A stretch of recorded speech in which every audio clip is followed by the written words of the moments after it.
Hello viewers, welcome to Candid Conversations with Ganesh Kuppala.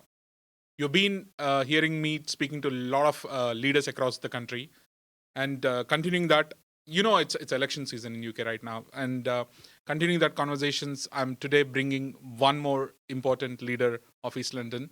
I have Councillor Kam Rai with us today, who is the leader of Redbridge Council, and we're going to talk to him about what's happening in Redbridge and various things that we want to understand about Redbridge and beyond, and especially in East London.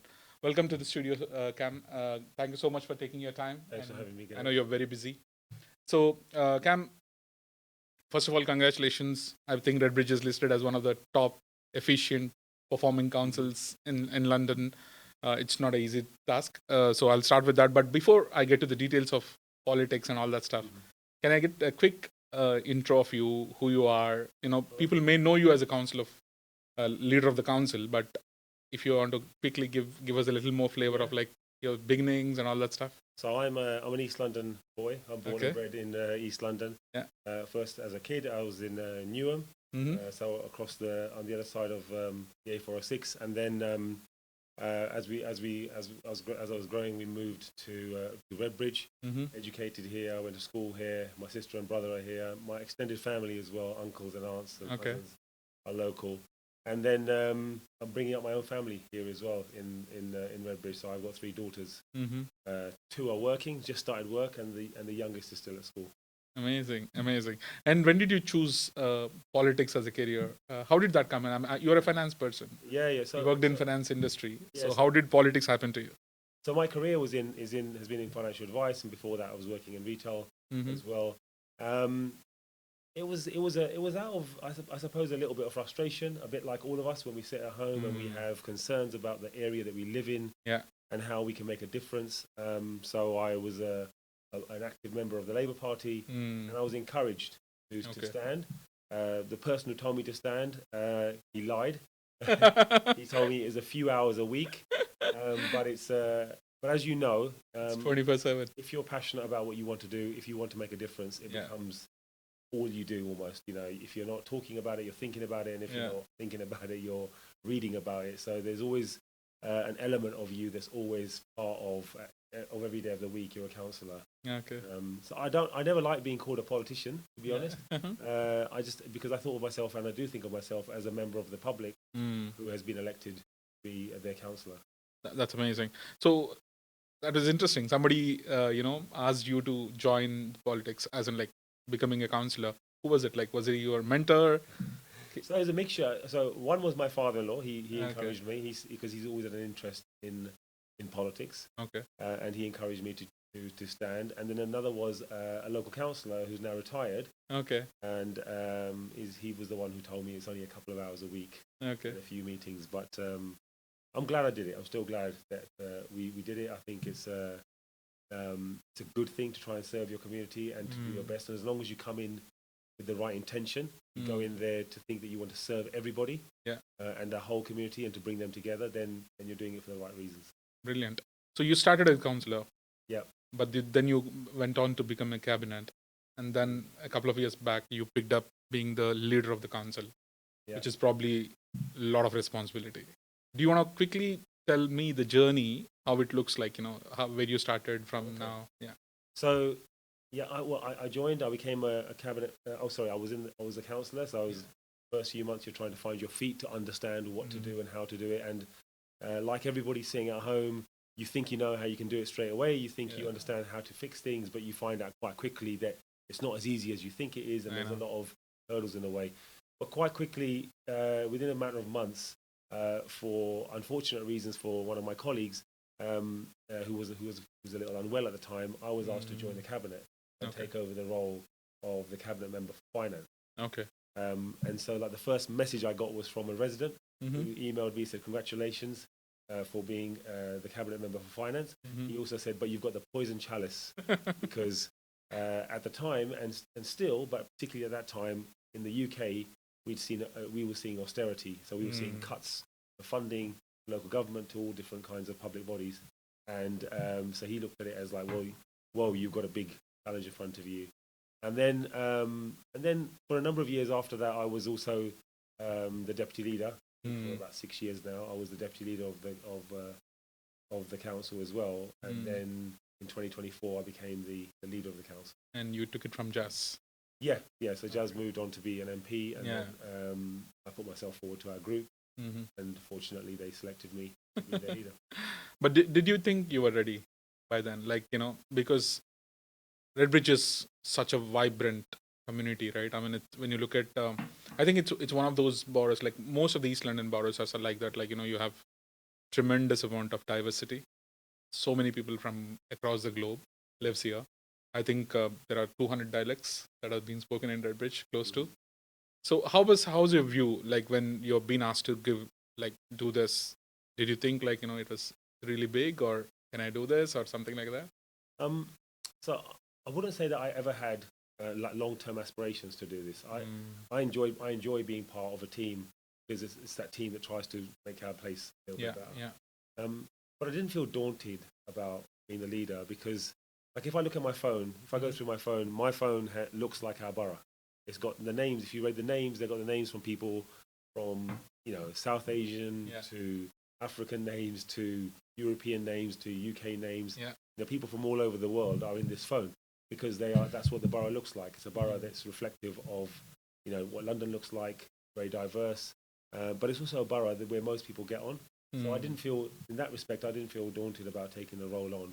But it is a challenging role, because you're ultimately responsible for what goes on in the borough, even if you're not doing it yourself. And there are over 300,000 people that you are trying to, one way or another, in different ways, depending on what they need, you're trying to serve them. So I've been speaking to a couple of leaders across the boroughs. Like I was with Newham leader last week. Yeah. And prior to that, I was speaking to Barking and various people, right? I mean, all that, they always come back to us, like, there's so much to do within so little time. Do you still feel that? I mean, is that something you relate to, or do you think because the reason I'm asking that question, Cam, to you, because when I looked at the statistics, and I think we were in the business meeting a few days back as well, I was telling, okay, are we in the top 10 of boroughs in the country right now, and how are we doing and all that stuff? When you hear or look at that, what's your reflection? Do you think that we have done good enough, or there's so much to do, or I mean, I would love to hear from you on that. So I think there's always more to do, because you're going to think of ideas. We're all going to think of ideas about something new for us to improve the place that we call home. So I think it's a never-ending list of always something more to do. Yeah, I think we've achieved a great deal together as a group. As a Labour group in Redbridge. We're a family, we're friends, but we're also colleagues as well.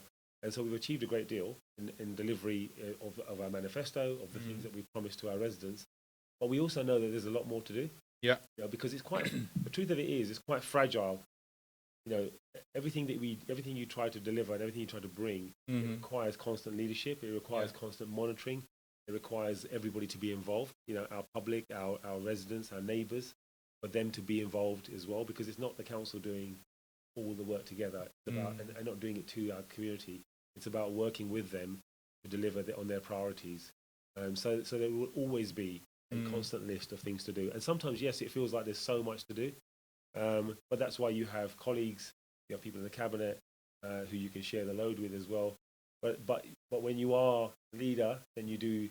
I personally, anyway, I feel like it's my responsibility. It's your responsibility. Yeah. That makes a lot of sense. Now let us get into a little deeper issues in the borough or across the country, to be precise, right? I mean, whenever I sit and write notes about speaking to your leader, the top 3 items, I do get to speak to people. Yeah. Now I know that I'm going to talk to you, like for the last few days. I know that I'm going to talk to you, so I did connect with a few of the Redbridge residents and ask them, like, what do you want to ask Cam? Okay, if you get a chance, what is that you want to ask your councillor and your leader precisely? I think the top 3 areas. One, I think it's a national issue as well, but London specifically, safety. The biggest issue that's been brought up. Number 2, interestingly, small businesses and how we are taking care of small businesses and how you're making them part of your leadership, community, how businesses can help the community. That's the number two layer. We'll talk about that in very detail. Third one is public services. You call it, health, or you call it other stuff, like, anything to do with, like, NHS, biggest topic for discussion. And the fourth element is like wellness beyond just NHS. Parks, community. I think Redbridge does a lot of stuff in that space, but I want to talk about that. Let's go into the first one now. Yeah. Safety. I've been reading the news and I've heard about the recent stabbing and all that stuff, kind of issues that comes in, right? Whenever you see such kind of things happen, as a resident, what do you feel first? And then as a leader, how do you reflect on? And what is that you should do, or the council should do, to make everyone feel like it's a safer place for me? So I think the first thing, and I'm glad I still feel this, is shock. Because yes, things happen in any place, wherever you are across the world or any part of this country. But if you still feel shock, that means it's not as common. Yeah. It's not something that happens every day. So I'm glad as a borough that, relatively speaking, we want to improve a lot, and we're always on the police about making sure that they are more present in our communities, making sure they're connected with our communities, and always giving us and feeding back to what our residents tell us, but also what they're reporting. But overall, this is a borough that is relatively safe. Lots of crime levels have come down. Things like burglary, those kind of things have come right down from where they used to be as well. So we've made some great improvements, but there are different crimes that are going on. So when people say they feel unsafe, I would say that one of the things that we should focus on sometimes is what are the bigger crimes in the borough. And one of the biggest crimes in the borough actually is domestic violence. Interesting. So I speak to people sometimes and they say, well, I'm a little bit, because in this day and age with social media, you can be told so much, and you can see so much that you can frighten yourself as well. But I say, yes, you know what, there are obviously risks when we go out of the door, or anything that we do, when you drive a car, when you cross the road. Absolutely. But the biggest risk actually for women and girls is actually in the home, often from domestic violence, from partners and from parents and what have you. So we've got a lot of work to do. So we're pushing a lot on around making it the home safer for women as well, and our streets as well. So I'm glad that we still feel shocked when something happens, when something serious happens, because it means we are shocked, and it means we're not used to it, and and it is rarer. But every time it happens, even one of those incidents is too much. But we can't control each one of those. What we can do is make sure that we've got good relationships with the police, make sure that they're present, they're talking to our communities, they're speaking to our residents. That's the first thing we've got to do, because I don't control the police, but I do hold them accountable on behalf of my residents, and make sure that what I'm hearing from my residents and what they report to the police, we follow up with the police. And I did hear from a few of other folks as well that, if you want to bring some stats, Cam, it'll be very helpful. Yeah. Were there any, I was speaking to a GLA member the other day, and we always talk about, like, I know you mentioned about austerity and all that stuff in the last 14 years, and then Labour becoming the federal government now for the last 2 years. Probably things are changing. We'll come to that. But the question is, are there any improvements in the terms of, like, how employment of Met fellows? Are they increasing? Do you have more number of police doing the patrolling right now? Or any things that you want to highlight in the borough, like any improvement that you have seen in the last 2 years? Yeah, so we managed to get more policing for the town centre. Okay. Because town centres are where the most people get together. Yeah. And where you have probably the latest evenings as well. Yeah. So we managed to get more police support for that. And what we do have is dedicated officers for every ward. So as you know, the borough in London boroughs are split into wards, so into areas of roughly about 10 to 15,000 voters, 10,000 voters and children as well in the area. And we've got dedicated police officers for each ward. It's not enough. I want more. Don't get me wrong. And so my job every day or every week when we're talking to the police is to ask for more and to say, can we make sure that we've got the right numbers of police, and if people are going ill or if people are leaving, to make sure that they're filled straight away. So our job is to make sure that we're fighting for our residents locally. But when you spoke about austerity, and that was one of those things, austerity impacted everyone, including the police. Yeah. They lost, from the Tory government, they lost about $1 billion during the Tory government's years from their funding from the Met Police. And for us in Redbridge, we lost half our funding. So over half of our funding from government disappeared. over that 14-year period from 2010 to 2024. So it makes life difficult for everybody. You know, if all of us suddenly, if we lost half of our funding, half of our income, our lives would change, right? We would suddenly have to think about how we cut our cloth accordingly, and that's been a challenge for us and also for the police as well. Okay. And things are changing now. That's what I want to hear. Things have changed. So you know, our government has had huge challenges. You know, if you take over a country and the country has been left behind, and we all know the reason that we have a Labour government is because everybody was fed up with the previous government and because they wanted to change. Yeah, there was a lot wrong. You know, like you spoke about the NHS earlier, but the NHS was on its knees when Labour took over. You spoke about public sector and the public services. They were also being forced right into the ground with cuts after cuts after cut. So there were so many things that Labour government has had to fix over that time. But what I'm glad about, and this is really refreshing for me from local government, is that since Labour have been in power, we every year used to write to the previous government and say, we need the right amount of funding, we need fair funding for Redbridge. We were ignored, not even a reply. In the last 18 months having a Labour government, it's meant I've had meetings with ministers, I've had meetings with government advisors, and I've been able to sit across a table with them and explain to them and show them why we deserve more funding, why the people of Redbridge deserve a fairer slice of the cake, and a bigger slice of the cake, and that's been listened to. You know, so we had a funding settlement that's now come forward for the next 3 years, and we're one of the few boroughs in the country that have seen an increase in our funding. So over the next 3 years, this year, the year after, and the year after that, we're going to receive a total of cash from the government of £61.5 million additional. That's good. Right? So that's the first time we're seeing a significant increase in funding. We also know we're getting the funding for the next 3 years, and it means that our core spending power goes up to close to about £90 million additional. Wow. Now, it doesn't happen all overnight. I would love it to happen today. It's going to happen over 3 years. But what it does do, it means all the hard work we've done collectively, us as councillors and our community, to protect our services, to protect our libraries, our parks, our open spaces, our children's centres, our schools, to protect those things, which has been really hard work. It means that this additional money coming in now means that we can carry on doing that because it was pushing us to the bone. Yeah. So it doesn't fix all of our problems, but what it does do is significantly change the landscape, because we now know what we're going to get over the next 3 years, and we also know it's going to go up over the next 3 years, so you can properly plan. Yeah. You know, you're not waiting. But do you have any priorities, Kam, the leader of the house now? I mean, do you have, like, what's your top three? So where are you going to spend most of the money? So naturally, most of the money goes on the most vulnerable people in our community. So the majority of every council's budget goes on looking after our vulnerable children and our vulnerable adults. Yeah. The ones who need care, the ones who don't have someone to look after them sometimes as well. So that's where the majority of money always goes. So we're going to continue. My role is to make sure those vulnerable people that don't have a voice, that don't have somebody to look after them, or advocate for them, that we do even better, and that we do better. And where we don't do and where we haven't done very well, we improve. You know, we make sure we get to the level that we expect and they deserve to get. So care is obviously where it's going to go into. But I think a lot of it around, a lot of our additional investment will go around things to do in our borough. Building community, building our people together, bringing them together.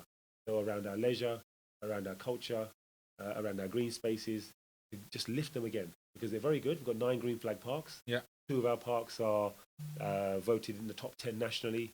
I think Valentine's and Hainault. Yeah. We've done some fantastic investment in those parks already. But I would like all of our communities to be able to go out and enjoy our green spaces, get fit, get exercise, get together. You know, it doesn't always have to be about exercise and sport. It can be about coffee mornings. It can be about allotments. It can be about groups getting together for mental health, for supporting each other as well. So that's what my focus is around that part. And lastly, it is around safety, because you can't ever take anything for granted.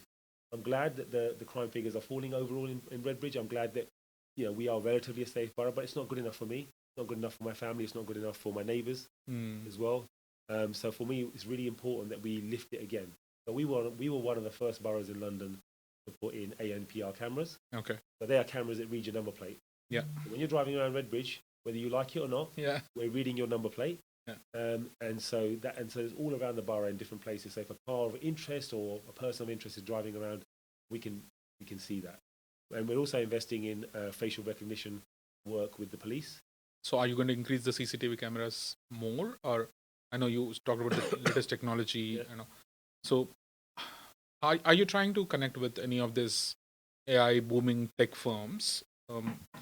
Because I work with one of the tech firms, and I'm a tax guy. But what we try to do is two areas which the tech firms wants to work with the councils is one is greener energy, net zero being their biggest target for the councils as well, and also a lot of companies. Second space is basically how AI can help the councils. So are you thinking about like bringing any of the technology?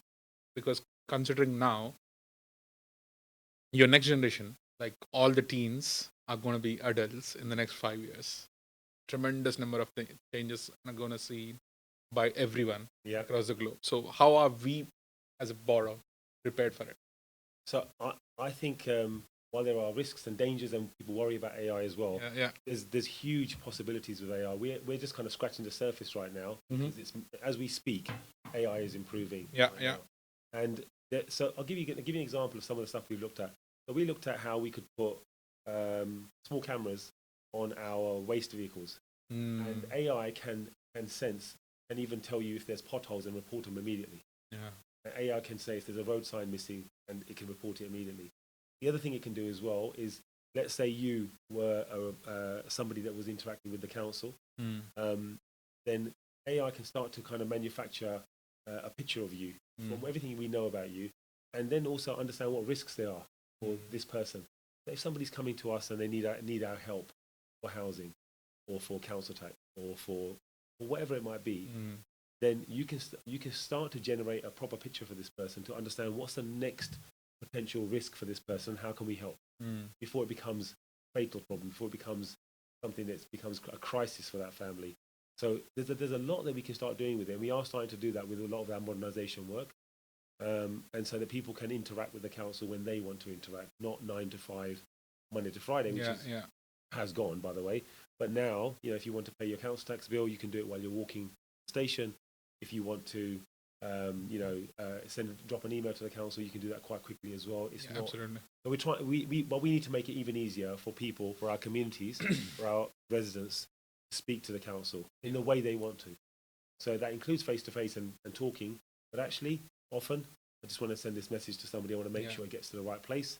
We can do a lot more around that so that it does get to the right place straight away. I think I do want to mention a couple of things here, Cam, to the audience. And if you're a resident of Redbridge specifically, this app's called Love Redbridge, which is amazing, tremendous response. And I've been walking around the streets in the last few weeks, Cam, and I whenever I notice something, I take a picture. There's something called Love Clean Streets, which is an amazing app. I think things like that is going to change tremendously. One, on your human FTE headcount that you need for the councils. You don't need probably that much, because it's the right usage of people's time. And when things are reported at the right time, I think it is always helpful, right? Absolutely. I think, if you're not using, please do. I wanted to call it out. I recommend that. Do you have anything else like that residents should know, people should know? So I'm glad you brought that up. So Love Clean Streets is a very easy app. And so that means if we get it right, we can have three, not just me and you doing it, but we have got many people doing it. We could potentially have 300,000 pairs of eyes, across Redbridge, who are looking out for things that happen, because that's the quickest way to tell the council about an issue or a problem straight away. And the response time is 48 hours. Absolutely. So the response happens very quickly, unless it's very complex. Otherwise, if there's some litter that needs clearing, or if it's a pothole that needs fixing, or if it's a tree that's fallen, needs clearing, happens straight away. It's such a quick way. You can report it, as you said, within seconds, and it doesn't take any time out of your day, and you're helping your community. You're helping everybody in our borough. Brilliant. Now I want to talk about the second topic that I wanted to, about bringing communities together and small businesses. What's the relationship right now, Cam, if you want to look at, like, you have been a corporate leader or finance leader as well. When you look at council to business relationships, Redbridge is tons of small businesses.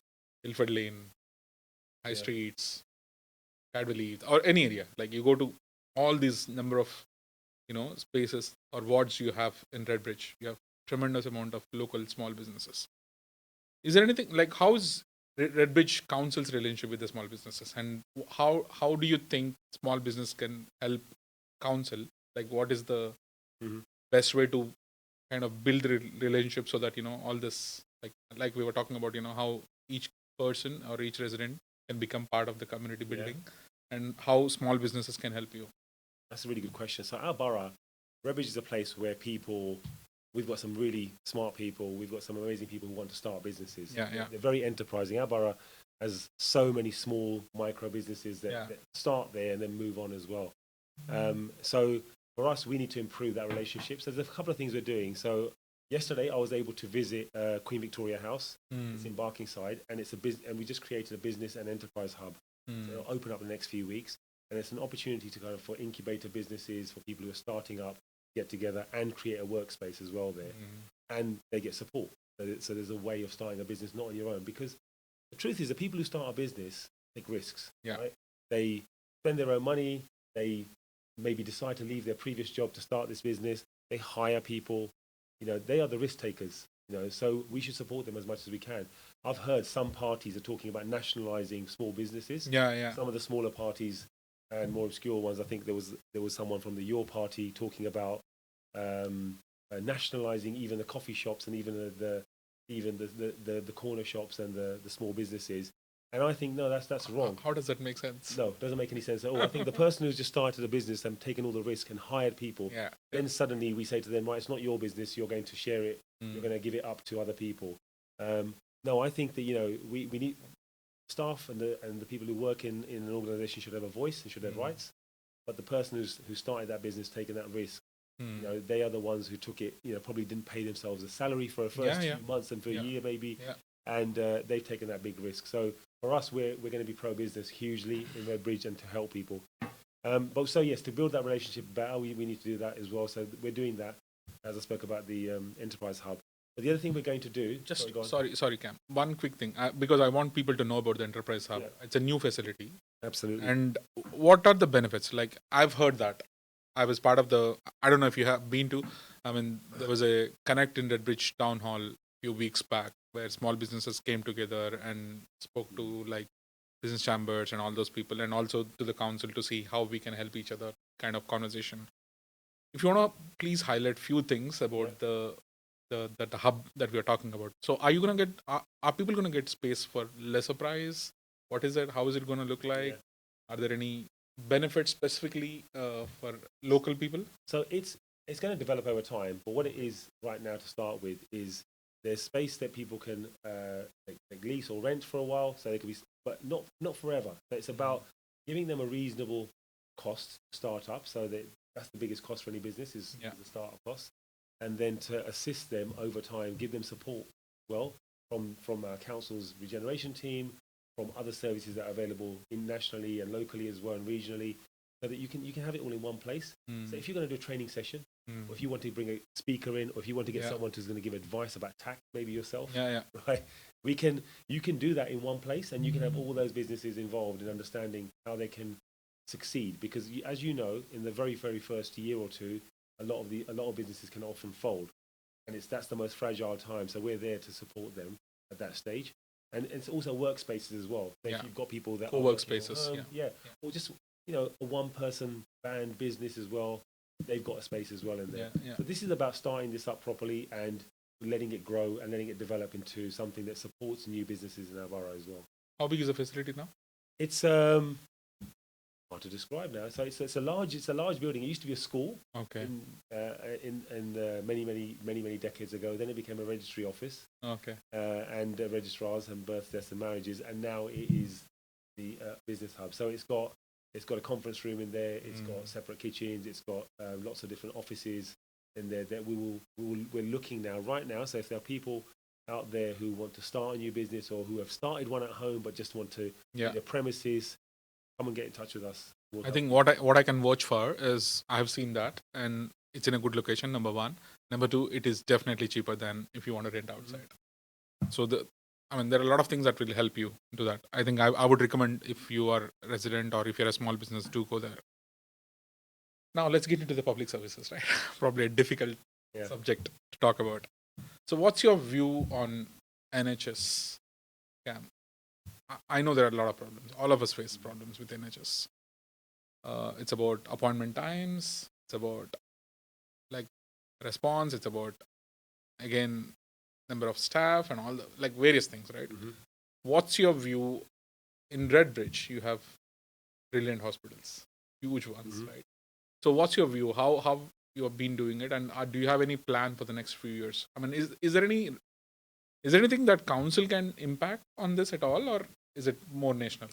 So we're fortunate that in Redbridge, one of our MPs, Wes Streeting, is the health secretary. Yeah. Right, which is amazing, because I know how committed he is to whatever he does, but particularly the health service as well in Redbridge, but nationally. So we're really fortunate to have someone like Wes locally being our MP as well, but also being the health secretary. But as a council, you don't directly control the health service. But what we are is a partner. Yeah. So we have continuous conversations with the NHS and the local trust. And it's also our role, we can start building that role as well, about bringing in new service facilities and spaces for GPs, for example. Yeah. But the NHS, as we spoke about earlier, and it still is challenging times for it, but it was right on its knees when the Labour government took over. It is like trying to stop the Titanic and turn the Titanic. It's a huge organisation. Big task. But I'm extremely proud of what the NHS is as well, because it is one of the very, very few, health services in the world that is free at the point of use. Yeah. Nobody checks your wallet. Nobody checks what's in your bank balance when you use the NHS. Everyone is equal. The first thing they do is that they try to help you, assist your health needs straight away. So when you look at what the NHS is, and when you need it, that's the day you find out how important the NHS is, because on that day, you suddenly realise you're not paying anything extra for it. Try getting health in the United States.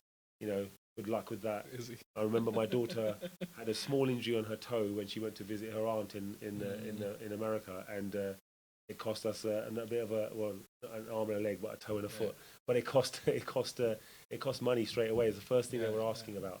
So that's what I think we should be proud of, what the NHS actually is. It's easy to complain about what the NHS isn't, but what we should be proud of firstly is what the NHS actually is already, and it does look after us from cradle to grave. And it is there, especially in acute services. It's right there when you need it to save lives. But there is a lot of work to do to it. I won't pretend I've got the answer for it, because I don't have the responsibility for it. Maybe I understand. But the reason I'm asking that, Cam, is primarily I'll tell you what I'm thinking about, right? There are two ways you think about health. One is your preventive measures. I think that's where councils can do things. Are you thinking of doing more camps, health camps, using spaces like libraries and all that stuff? Is there anything that you have in your mind, or have you been doing things? Number two is about the elderly and childcare, right? You mentioned about it very well in the beginning, that most of your budget would go into vulnerable people. Again, it is interrelated with NHS, right? The more the elderly or vulnerable are taken care, the burden on NHS will reduce. So how is council going to help in this journey? I know it's not a directly power on NHS, but the more you do as a council, the less burden on NHS. Do you agree to that comment? I think it's a balancing act, because you see, while we aren't the NHS, we do adult social care, children's services. We do that care for those vulnerable people. And we also have public health as well, which is more preventative work. The public health budgets that we have are designed to kind of prevent people going into acute into the hospitals.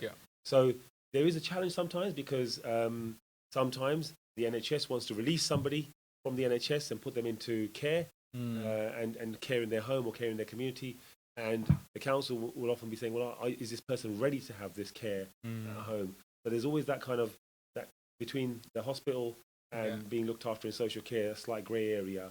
It's a challenge for a resident, for somebody who needs that care, because all they want to know is, How am I going to be looked after? Mm. So that's the part that we have a bit of a challenge with. But what we, like I said, that's where a lot of our resources go into. But the thing that we're really working on, and we do a lot of this, but we need to bring it together, and that's a plan for the next 4 years in particular, is we do a lot of work around social isolation. Yeah. So we have things like lunch clubs and we have coffee mornings, but we need to bring them a bit more together and also facilitate our communities. So if people like yourself or other people out there want to bring the community together, or some people might say, oh, it's only a coffee morning, but actually the coffee morning that you bring 10 or 15, 20 people together could be the one time for some of those people that they even speak to somebody all week, face to face. Some older people are living alone, or some even younger people are living alone, and there's a lot of mental health issues that then become physical health issues as well. And then on top of that, there's lots of initiatives that we do around walking clubs and fitness and exercise on referral. And what I'm trying to do is make our green spaces the best they possibly can be, but people can do it themselves as well. If I walk into Fairlock Waters, if I walk into Hainault Forest, I feel like I'm in the countryside, which I am. And you can get lost in your thoughts for a little while, and you can feel your blood pressure drop down, and you can feel yourself feel a little bit better. And that's what these green spaces are about, and these open spaces. They're not just for a person who wants to play football or a kid who wants to get on a swing. It's also for the person who just needs to de-stress and have a few minutes to themselves, or with other people as well. So there's a whole suite of things that we're trying to look at. That makes a lot of sense. To improve people's health, mental and physical. Absolutely. You brought the point about leisure and parks, which is a good thing. And I was with Nasir Hussain, the captain. And he was the resident of, and he played in Valentine's.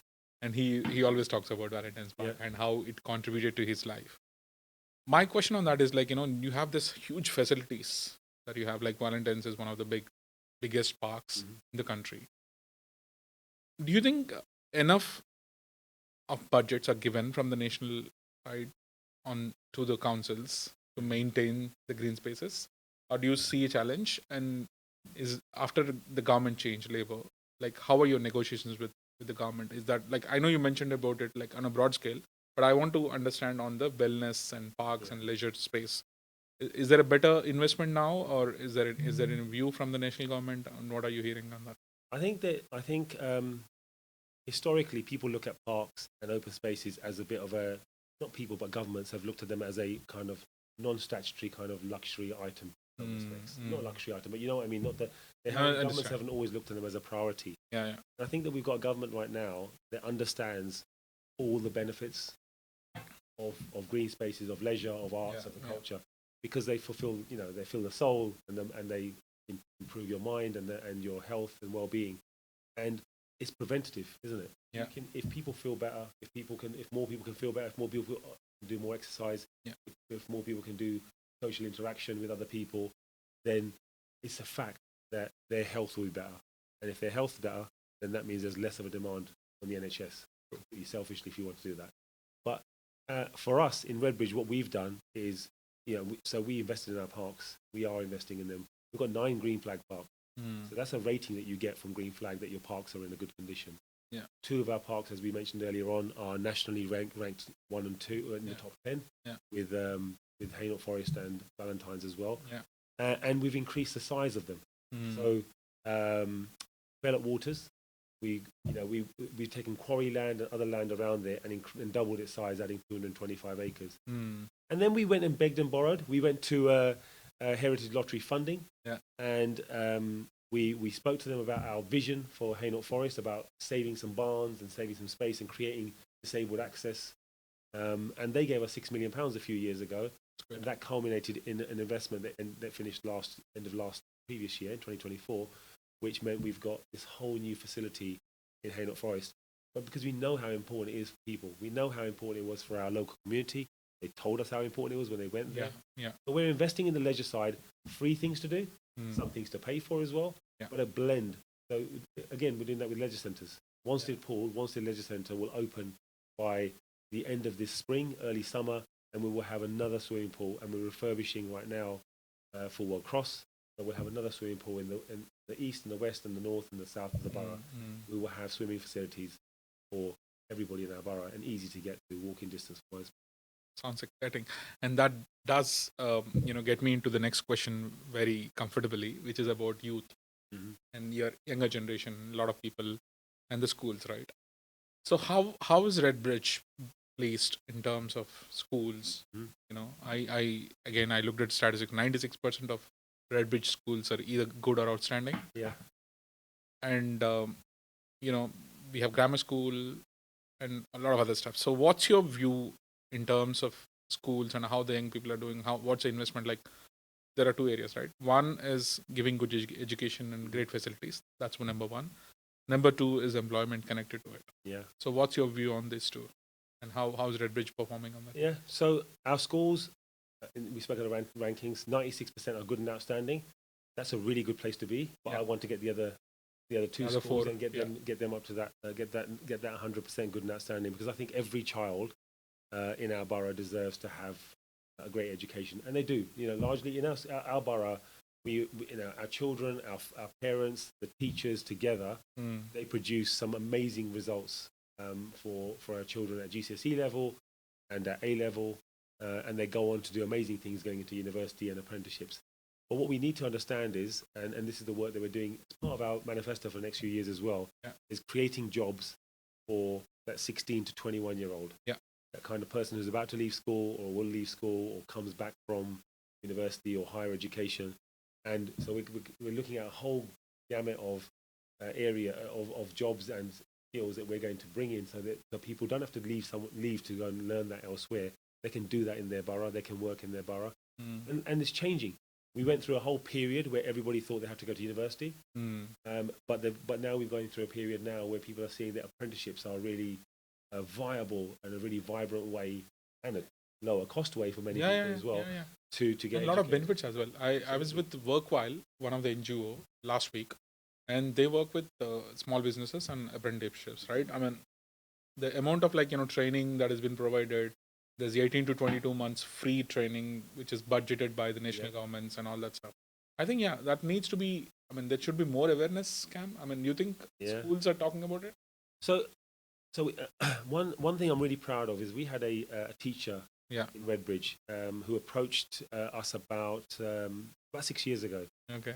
And he had an idea. His name is Fahim Khan. He's a teacher he was in Woodbridge School. And he had an idea that said he wanted to empower young people, give them confidence. So he was right. He felt that the kids in our borough work hard, they get the results, they get the grades, but they don't always have the connections. Yeah. Their parents might not have the connections to help them or the support. Their parents might not always have the understanding about how to give the guidance, what kind of guidance to give to their children to go to the next level. So he came to us for a small amount of money because he wanted to set up this thing called Future Leaders. Now, I suggest everybody look it up. Okay. But for 16-year-olds onwards, it's about empowering them, giving them confidence, telling them how to network, how to apply for jobs, how to put yourself forward. And he's had sparkling results. My middle daughter spent 2 sessions as part of that program, and it inspired her to apply for an apprenticeship role. Which she got in the end, and she's really happy with where she is. But what Fahim's doing is through Future Leaders, and his team are doing through Future Leaders. I'm really proud that we've helped them and worked with them. Is giving those children that empowerment, feeling like they can do it. Giving them that boost to say, stand up tall, stick your chest out. You are important. You are worthy. You can go for it. And so we need to do more work with that with Fahim and Future Leaders. I think it's a brilliant venture, brilliant way of empowering young people, and you're seeing it. You're seeing, hundreds of children now. I think thousands probably now of children, not just in Redbridge but beyond now Redbridge, who are seeing the benefits of being part of Future Leaders. So that's an easy way. Easy, a lot of hard work went into it, but for us, it's a straightforward way to say, it's a great idea. Let's help you. Yes, and I think it's an interlinked question with the businesses and the young people now. Now that you have so many businesses registered in Redbridge, are you trying to bring something which connects both businesses and young people so that they can work together? Is there a way? Future Leaders probably is one of the ways, but do council help the small businesses or mid-scale businesses to get people hired within the area? Do you That's a have? good question. And so we do it, but we don't do it well enough. I think we need to do more with it. Mm. So my plan with the officers and what I spoke to them about is how do you create Mm. um, thousands of jobs Mm. for young people and older people as well, by the way. Yeah. But let's look at young people that we're talking about them. Yeah. How do we create thousands of jobs for young people, but using our partners? Mm. So in Redbridge, we've got the NHS, for example, is a large partner. We've got the council itself. Yeah. You know, one of the largest employers in the borough as well. And then every new business that starts, the ones who start up, who want the council's help and support as well, we should also say to them, what jobs are you going to create? Mm.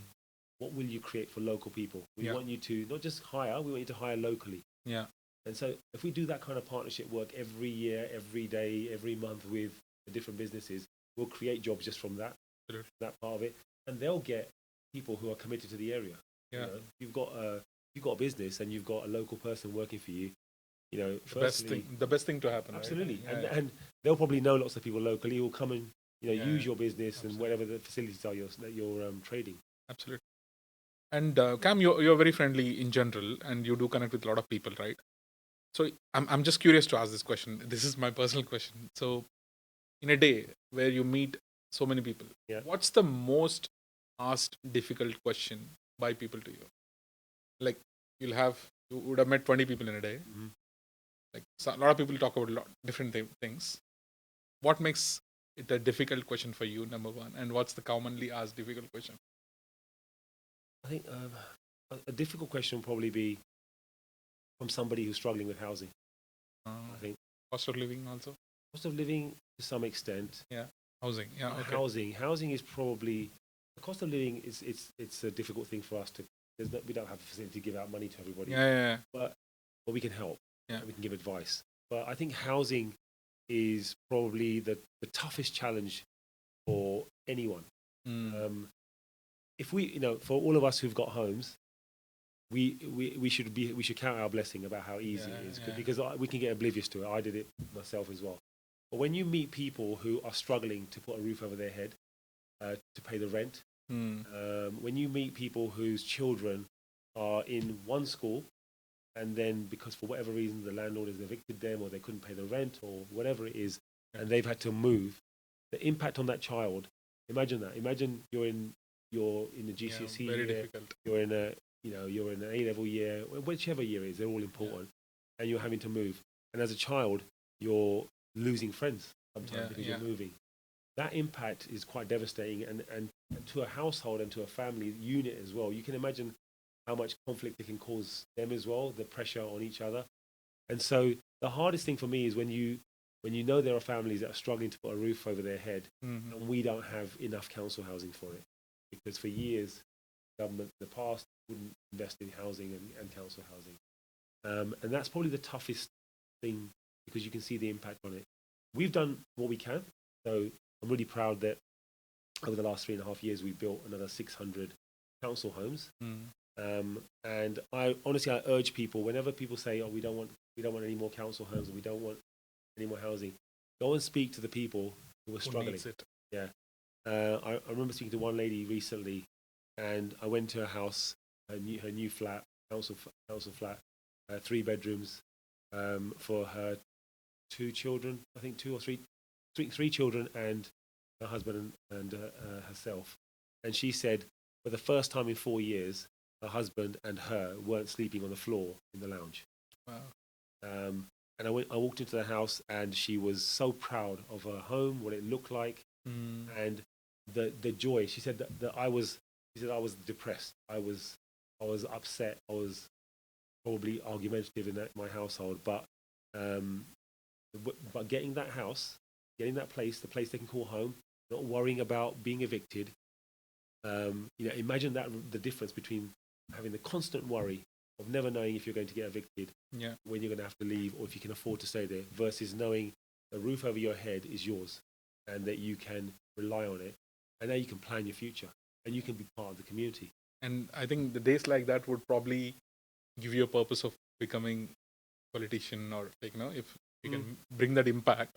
I think those are the days will. It makes it worthwhile when you speak to you speak to people like that, when you found them somewhere to live, or when you be able to solve something that was a crisis in their life, it makes it all worthwhile, because you know you've done something good. Yeah. You've been able to, you played a part in making it good. Not just you, you're doing it with everyone behind you and the rest of the council as well. Yeah, brilliant. I think the last one, I do want to talk more about elections, and it's a year of elections. Yeah. Everyone is talking about what's happening. Before I get there, I just had one quick question, Cam. Like, there are a lot of national issues that are, you know, at the moment right now. Talk about immigration.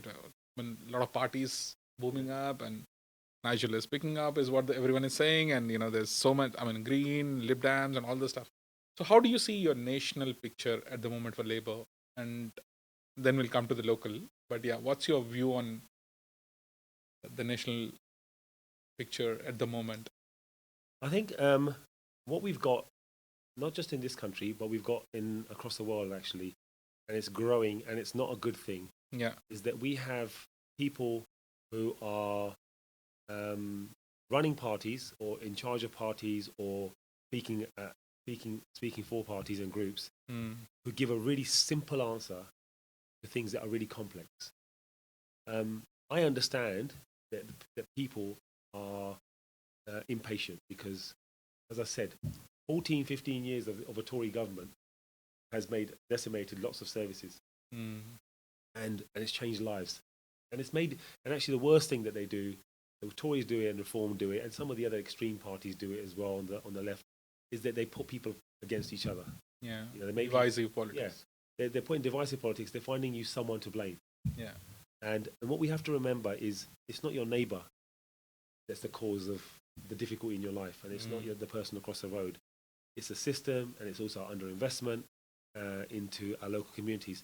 And so what I urge people to say is, if you believe in somebody and you believe that their heart's in the right place and they are trying to do a good job, then give them time to do that job, because it won't get done overnight. But at the same time, we need to remember who we're voting for and when we're voting. So as a local councillor, people can talk to me about a national issue or an international issue, and I will empathise and I'll sympathise. I'll understand what their worries are and their concerns are, but that's not what I can fix. Yeah. Right? You want to talk to me about, let's improve our parks, I'm with you. Let's talk about that. Let's see how we can do it. You want to talk to me about how you can get more involved in our community, keep it together, because that's what Redbridge is. Redbridge is an amazing community where people do get on. Despite what all the noise is, the neighbours get on. People know each other. People look out for each other. By and large, most people do that, and we need to make that even more. We need to grow that even more. But we can't let people divide us because they're trying to light a fire under something that you feel upset about or angry about. What we need to be, success in any area, success in anything is always about working together. Success is always about, is not about anger. It's actually about feeling good, and it's about doing well. And so for me, I think people need to remember, when you're voting in local elections, you're voting for your local area, for your schools, for your school, for the lighting in your streets, for your parks, for your neighbourhoods, for social care, for the areas that we have to look in public health. And you've got to look at who's been trying their best to make that right. And if you've got confidence in them and you believe they've got the right aptitude for it, then support them. Yeah. That's a good point. I mean, if you want your people to be remembered by something, what do you want you to be remembered for? Like, people are remembering. I mean, you always remember somebody for something. Yeah. Like you spoke about your mentor. He asked you to come and join politics, right? But for your Redbridge residents, how do you want Cam to be remembered? I'm not going anywhere yet, but I think what I hope is that people see me in their interactions with me as being genuine, as being honest, and having integrity. That and then behind that would be driving all the things that we deliver. So if we build 600 new council homes, I didn't do it together, but it needed strategic oversight and direction. If we deliver a new leisure centre, it's not for me, it's for everybody in my borough. We're doing that. We're going to have a new leisure centre in Wanstead on top of the one that we built in Mayfield. If we improve the size of our parks in the borough and build them, not for me again, it's for our community. Yeah. And I hope people can see the intent behind it, that it was always for everybody in our borough, every part of our community. And it means a lot to me because, I'm a Sikh background. And when it's Diwali, my Muslim neighbours will give us mithai, and they will send us sweetmeats and boxes of unhealthy but very, very delicious food. And similarly, the same thing when it is Ramadan for them, we will share it with them as well. And my other neighbours are from Eastern Europe and Lithuania, and when it's their kind of I think it's Orthodox Easter, they will share they'll share food over the garden. And if they're barbecuing, they always ask us if we want anything, and similarly, we'll do the same thing. And that's not the end of my street, but that's 3 different communities who get on with each other, who speak to each other, look out for each other. And but that's a picture of borough as well as a whole, right? Absolutely. I mean, when you look at the large scale borough, it's about different people coming together, living together, and building their life together, building their future together. It's all about cohesion. It's all about connectivity. It's all about being what we can do for each other. Yeah, and I think is that the thing I'm really proud of, and you'll know this because you've met some of our councillors and our Labour group, is that when you look at our Labour group, it's reflective of what our borough looks like. It's got people from every background, from every ethnicity, from every gender, from every from every background is part of our Labour group. We've got more to do. I'd love to get people from the Roma community involved because they're a significant part of our community and get them involved in local politics. But I'm really proud that our group reflects our borough in terms of the way it looks, but also in terms of thought. People have different opinions in our group. We're not Ottomans and follow and say the same thing. So we have a group of people in the Labour group from different backgrounds who have different opinions, but the common cause is to serve our community, to do good for our community, and for everyone in our community. We can never ever leave anybody behind. We can never favour one group or one community over another. It's about looking at every person as a person who needs our help sometimes, and to make sure that we give them the equal time and the equal effort as well. Brilliant. So that will bring us to the end of the conversation, Kam. But one last thing that I want to ask you is, if you're speaking to your residents and if you heard that they're thinking about voting someone else or something of that sort, you would definitely want to go and speak to them, right? So what's your elevator pitch for the audience that why should they vote your leadership, or Labour specifically in Redbridge? I don't actually have an elevator pitch per se because it's different to who you're speaking to, because you've got to one of the things about talking to people, you have a short time on a doorstep sometimes, and you need to understand what's important to them. No, I'm saying what's the top 3 reasons why should anybody choose Labour in Redbridge? I think that for us in Redbridge, the first and foremost thing is that we keep our promises. We have come to the electorate since 2014 to win the council for the first time, and we had some pledges and we delivered them. And then we came in 2018 and we had some pledges and we delivered them. And then we come in 2022 and we have pledges and we're delivering them as well. And I think that's what you need to do, is that you go in there with an ambitious conversation and you tell people, I'm going to do this for you, and then we've delivered it. And to say to people, we're not perfect. We know there's more to do. But every time, if there's times where we haven't quite got up to the mark, what we've done is dusted ourselves off and then redoubled our efforts and then delivered. So the important thing is, I say, is judge us by our track record. Judge us by our actions, personally, what we've done for you. Judge us by the fact that when you write to us, we respond to you. And judge us by the fact that when we promise you things, we do our absolute best to deliver them the way that we said we would, and to improve our borough. Yeah, that's amazing. And Redbridge is one of the most efficient boroughs in the country. That's a big thing. That's a big thing. People, it's not. I wouldn't say it's a sexy thing to talk about, being efficient, because what it actually means, being efficient, means that you don't have a lot of money, relatively speaking. You don't have well done resource management. But I am glad that independently as a borough, Redbridge is ranked number 1 in London for being the most efficient borough, but also number 2 in the country. It means that, while like I said, I never ever rest on my laurels. I believe that there's more for us and my colleagues and the officers to do. It does mean that when we commit to saying we're going to try our best with every pound that we have, we do that. We try that. And so it's a good marker to know that somebody independently ranks you being efficient. It's not enough to say it yourself, but it's good if somebody else says it. Brilliant. This has been really good conversation, very open, very honest, Kam. We spoke about various things. Thank you so much for your time. But yeah, audience, I'm here to tell you what they hold, and it's your call to take.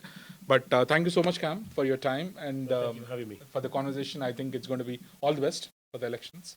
I'm sure it'll fly with great colors. We'll do our best. Thank you. Brilliant. Thank you. Thank you, guys. See you again.